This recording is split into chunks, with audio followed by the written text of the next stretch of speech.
All right, so are you ready to dive deep into something really interesting? Always ready. Okay, well, let's get right to it then.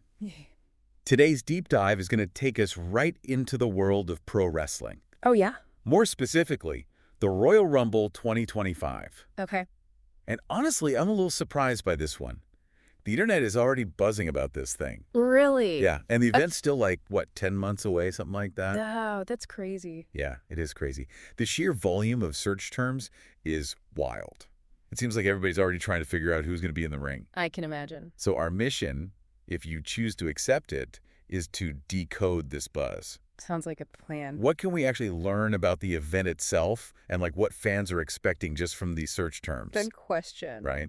So let's start with something that kind of jumped out at me when we were first looking at this data. Okay, what's that? There are a lot of searches for Royal Rumble 2025 on Netflix. Interesting. Yeah. Like, I thought everyone knew by now that Peacock is where you watch WWE stuff. Yeah, you'd think so, right? So what do you think that means? Well, maybe some folks are just a little behind on the whole streaming situation. Yeah, I guess so. Or, maybe it's something else entirely. Like what? Like maybe it points to something bigger, you know?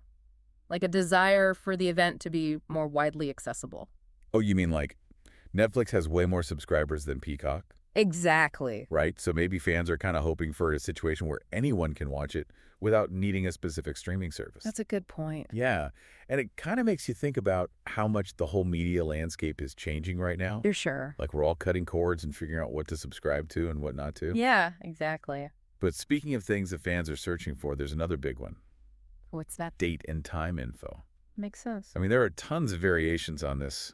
Royal Rumble 2025 start time, or just when is the Royal Rumble, and then like a zillion where to watch searches. Yeah, everybody wants to know how to watch it. Right, like nobody wants to miss the action. It's that classic event anticipation. You see it with concerts, sports, you name it. Yep, makes you want to be in the loop.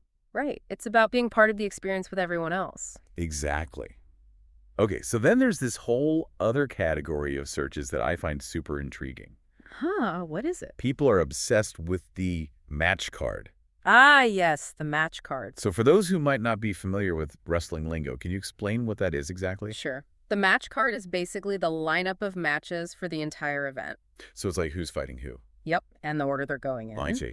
And honestly, the level of interest in the match card makes sense.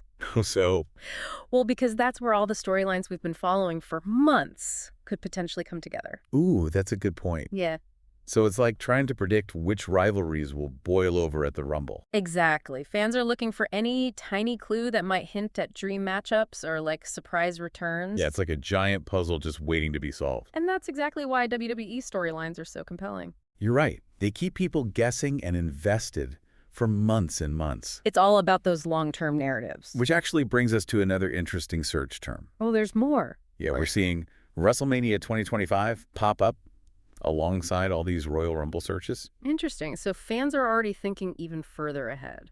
They sure are. And it makes sense when you think about it.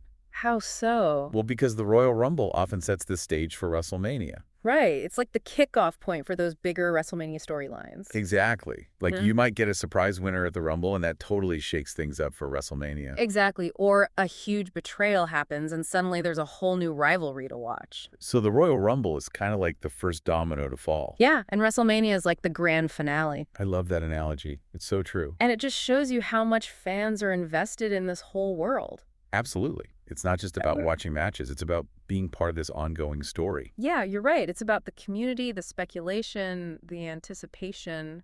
And I think that's what makes this whole thing so fascinating. Agreed. It's amazing how these search terms can reveal so much about the fans and what they're looking for. It's like we're getting a sneak peek into their minds. And it makes you think about the bigger picture, right? Like, what does all this engagement tell us about the power of live events in a world that's increasingly digital? That's a really good question. Like Like maybe it's the unpredictability of live events that draws us in, or that feeling of being part of something bigger than ourselves. yeah, or maybe it's just that we all crave good storytelling no matter what form it takes. That's a great point. So for all of you listening, I want you to think about what it is about the Royal Rumble, or any live event really, that makes you so eager to break it down and analyze every detail. It's a good thing to think about, Is it the thrill of not knowing what's going to happen? or the feeling of being part of a shared experience. It's really interesting to think about. It As is. we get closer to Royal Rumble 2025, keep those thoughts in mind. Yeah, who knows what surprises are in store for us. Yeah. Exactly. All right, that's it for today's deep dive. Thanks for listening. We'll catch you next time. See ya. Bye.